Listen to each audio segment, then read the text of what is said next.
सर्वप्रथम तो जय श्री कृष्ण। आज हम लोग जिस बात पे चर्चा करेंगे वे है 7 दिन। आपने सुना भी होगा कि 7 दिन, आखिर इस 7 दिन का रहस्य क्या है। राजा परीक्षित, जो कि आप जानते होंगे वह पांडवों के ही पौत्र थे, अभिमन्यु के पुत्र थे, जन्मेजय के पिता थे। उनकी सांप काटने से मृत्यु हो गई थी। सांप काटा कब, क्यों काटा?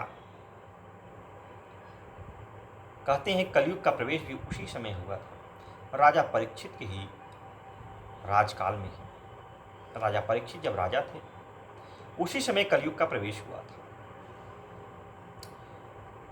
राजा परीक्षित आवेश में आकर एक साधु सज्जन था, एक मरे हुए सांप को उसके गले में लटका देते हैं। तो उनका पुत्र राजा परीक्षित को श्राप देता है कि 7 दिनों में तुम्हें सर्प डसेगा, तक्षक नाग डसेगा, जिसके विष से तुम्हें कोई बचा नहीं सकता।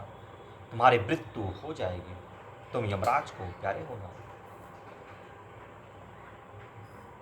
यह बात जब राजा परीक्षित को मालूम होता है, राजा परीक्षित बड़ा डर जाते हैं कि 7 दिन में मेरी मृत्यु हो जाएगी। बड़े घबराते हैं, अपने बचने के लिए तमाम तरह के उपाय करते हैं। आपने सुना होगा कभी कभी कोई साधु पुरुष भी किसी को बोल देता है कि 7 दिनों में तुम्हारी मृत्यु हो जाएगी। लोग घबरा जाते हैं, 7 दिन में ही मृत्यु। 7 दिन का रहस्य क्या है? देखिए, किसी भी व्यक्ति का 7 दिन 12 मास 1 वर्ष के अंदर ही जन्म होता है, मृत्यु होती है। उसी बीच में जो संस्कार हैं, शादी विवाह, ये सब इन्हीं के अंदर ही होता है, बाहर नहीं। 7 दिन कौन कौन से हैं? रविवार, सोमवार, मंगलवार, बुधवार, बृहस्पतिवार, शुक्रवार, शनिवार। 7 दिन हुए। 12 महीने होते हैं, जनवरी, फरवरी, मार्च, अप्रैल, मई, जून, जुलाई, अगस्त, सितंबर, अक्टूबर, नवंबर, दिसंबर, और वर्ष 1। तो इन्हीं में ही किसी भी मनुष्य का जन्म होगा और किसी भी व्यक्ति की मृत्यु होगी, निश्चित है। तो श्राप जब कोई देता है तो हम उसके श्राप के भेष में ही उसकी, कहते हैं ना, एक माया से आच्छादित हो जाते हैं। क्या किसी व्यक्ति को उसके जन्म की कथा या फिर मृत्यु कब होगी ये पता है? किसी को नहीं पता होता, किसी को भी नहीं पता है। हम तो बस यह सोच के सोते हैं कि कल यह कार्य करेंगे। अगर कोई ये मान ले कि मेरा आखिरी दिन है तो हो सकता है सज्जन हो जाए या फिर बहुत ही राक्षस प्रवृत्ति का हो सकता है। लोग कहते हैं ना, कभी कभी किसी को सुनेंगे कि मृत्यु का अगर दिन पता हो तो ऐसे ऐसे कार्य कर डालेगा जिसको सोचे भी नहीं। यही बात तो किसी को पता नहीं होता, लेकिन हाँ, इतना जरूर जानिए कि 7 दिनों के अंदर ही, जो 7 दिन है, 12 मास 1 वर्ष, इन्हीं के भीतर ही हर व्यक्ति की मृत्यु होती है, किसी एक की नहीं। 7 दिन के बाहर कोई दिन ही नहीं बना है, 7 ही दिन तो बना है। इन्हीं 7 दिन में जन्म होगा, इन्हीं 7 दिन में ही मृत्यु निश्चित है। फिर क्यों घबराना? राजा परीक्षित भी घबरा गए थे।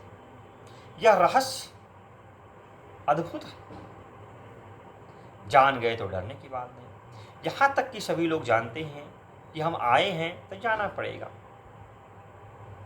आए हैं तो जाना पड़ेगा ही। लेकिन हाँ, जिस कार्य के पास या कुछ दिन तक आप कहीं रह जाते तो उससे लगाव हो ही जाता है,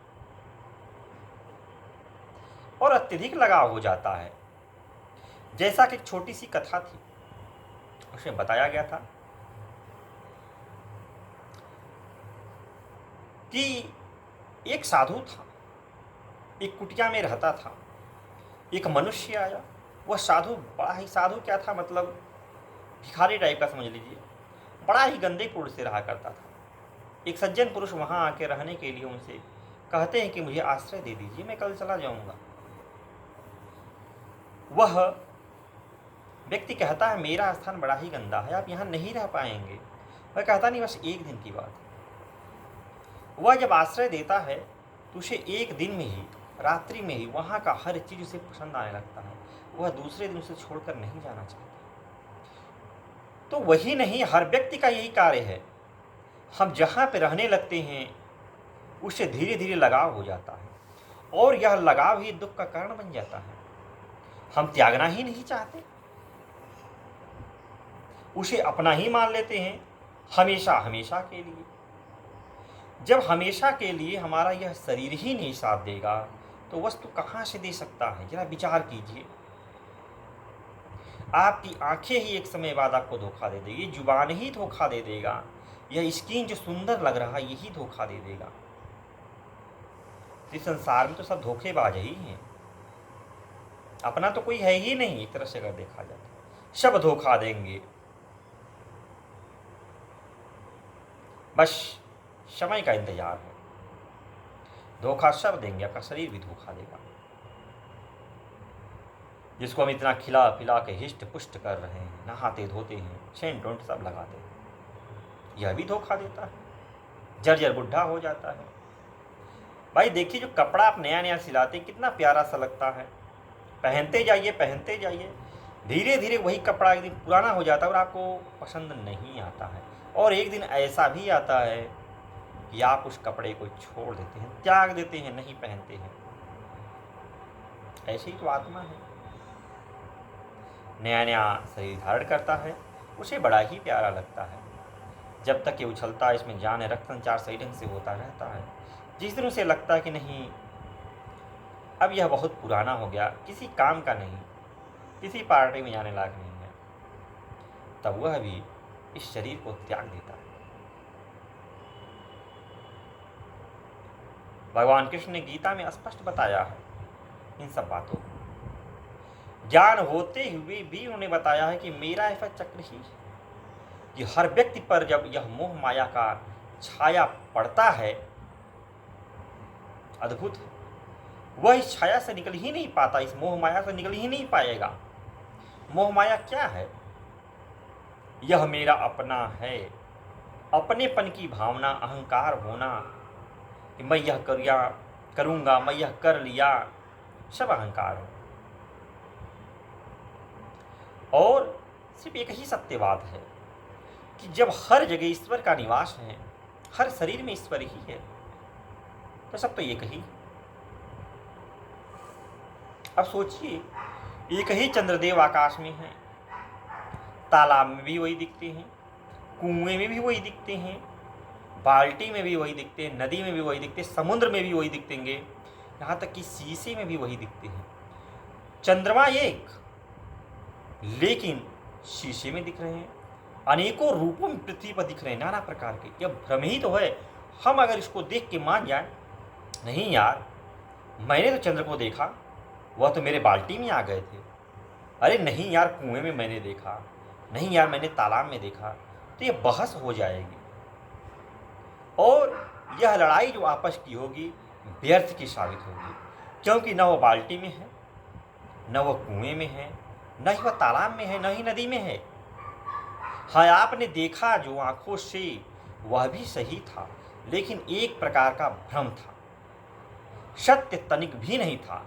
सत्य तो यही है कि जो अंतरिक्ष में दिख रहा है चंद्र वही एक है, आपके बाल्टी में नहीं है। हाँ, दिख रहा जरूर है लेकिन है नहीं, यह भ्रम है। इसी प्रकार से हम संसार में बहुत सी चीज़ें देखते हैं, लेकिन वह भ्रम मात्र होता है, होता नहीं। रियल में तो होता ही नहीं, सिर्फ भ्रम है, आँख का देखा हुआ वह भ्रम है, एक छाया है और कुछ भी नहीं है। लेकिन हम उसे ही सत्य मान लेते हैं। उसी लिए कहा गया है ना, जब कोई ज्ञानी पुरुष आके दिखाएगा कि नहीं देखिए भाई, जो देखिए वहाँ तक सही है, लेकिन उसे सत्य मानिए मत, सत्य तो अलग चीज़ है। तो वैसे ही ईश्वर का अलग अलग, मान लीजिए शरीर है, कोई तालाब है, कोई कुआं है, इसमें हो रहा है और हम आपस में भिड़ रहे हैं कि हम अलग हैं, लेकिन हैं हम लोग एक ही परमात्मा के अंश। यह आत्मा परमात्मा में ही एक दिन विलीन हो जाता है और कुछ नहीं है। तो 7 दिन का रहस्य यही है कि 7 दिन में व्यक्ति जन्म लेता है और 7 दिन में वह ईश्वर से मिल जाता है, उसी में विलीन हो जाता है। तो आज के लिए इतना ही, फिर किसी दिन अन्य वीडियो मिलते हैं।